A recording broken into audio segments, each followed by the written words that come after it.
Before you say I do or take your 7 steps, you need to have brutally honest conversation about real life financial scenarios with your partner and how you guys are going to handle them together.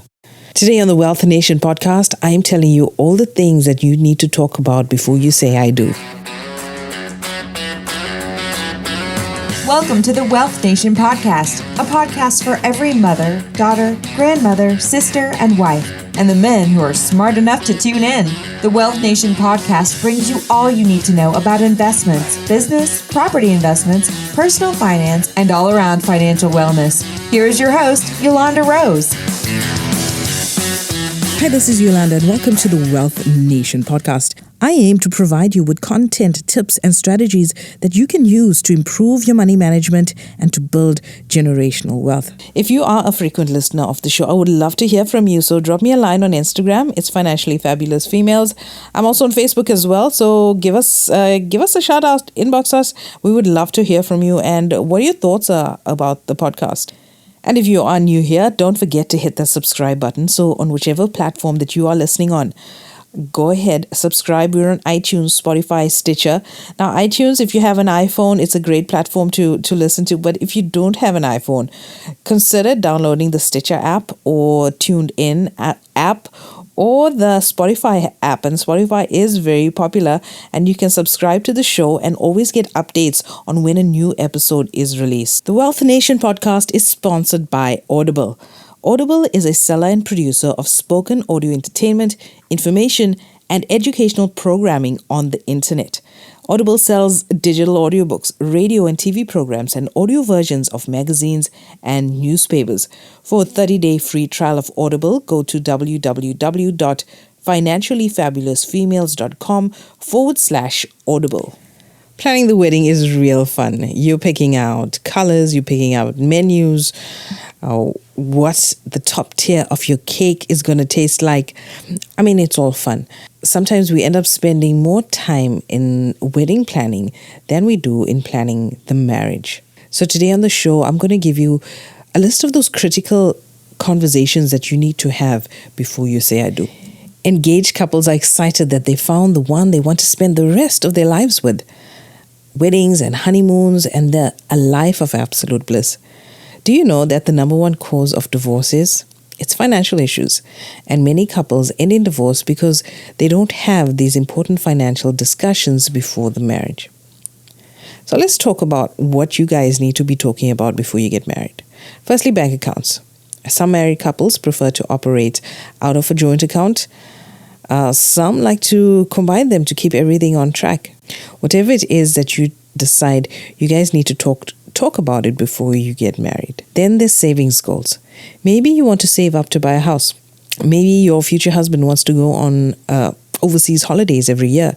Or maybe you want a holiday home. There are no longer goals you decide on your own. You're going to be married. So these decisions need to be taken together. So talk about savings goals. What are your priorities? Are you saving for retirement? Are you saving to buy your first home? Are you saving for kids? Talk about your savings goals. Then you need to talk about debt.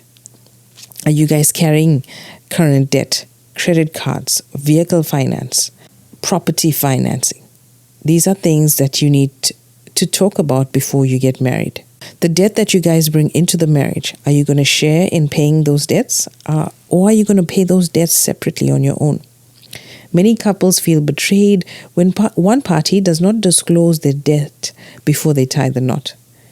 Some even admit that they would have not gotten married if they had known how far in debt their partners were in. So when you do get married, your spouse's debt becomes your own. So talk about how much of debt you are in and come up with a plan on how to get out of it together. And most importantly, don't get into debt for your wedding.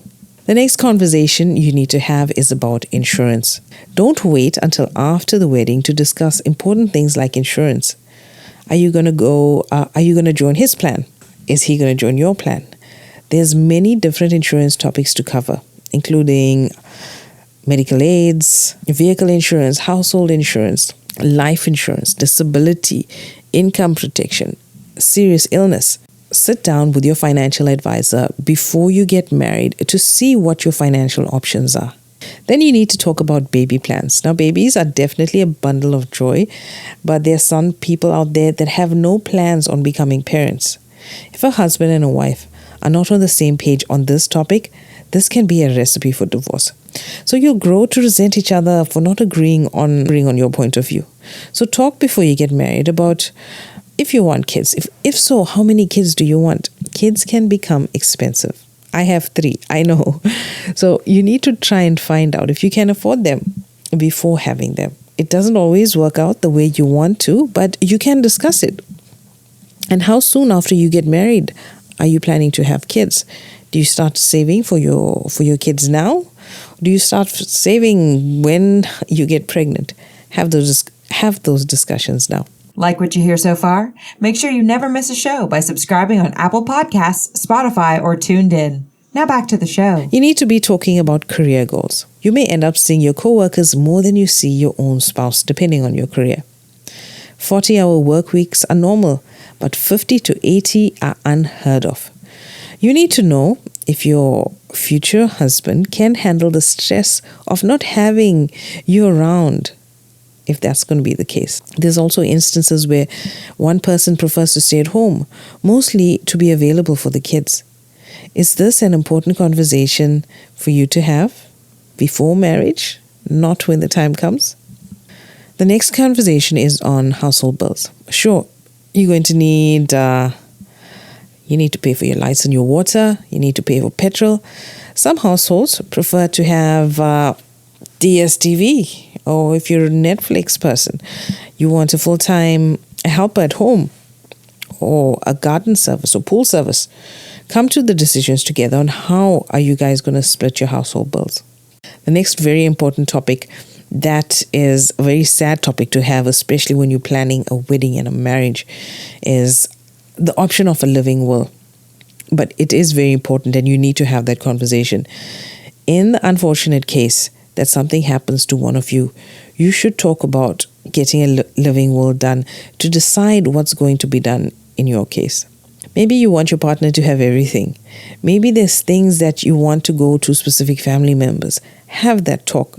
In fact, get a will drawn up. You don't have to wait to be married to get these things drawn up.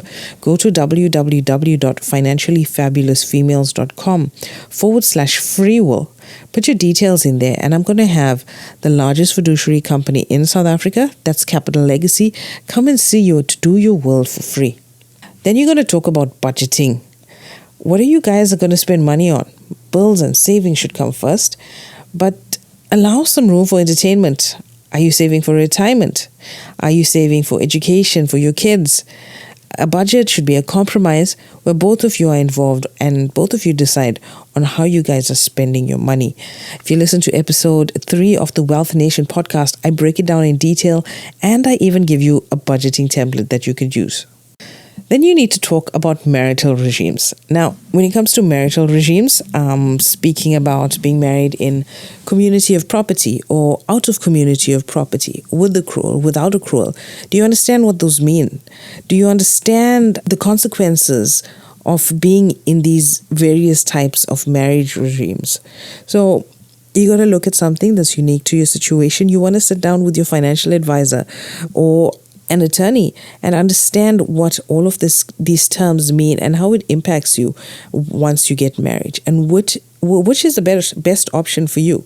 Then you're going to be talking about assets. Assets can be anything from property to retirement and pensions or any other kind of investment. Knowing this not only gives you an accurate picture of what you're walking into, but it also gives you an idea of your partner's saving habits.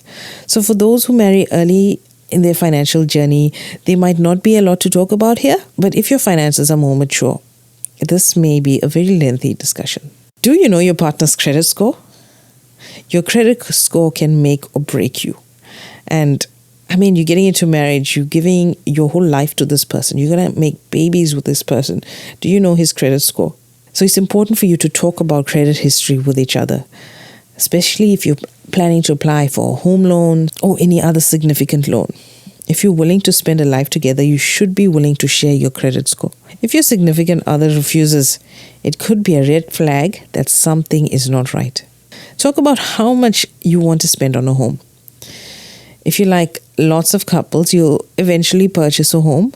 But before that happens, talk to each other about which area you want to live in, the type of house you want to live in. Do you want a flat? Do you want a yard?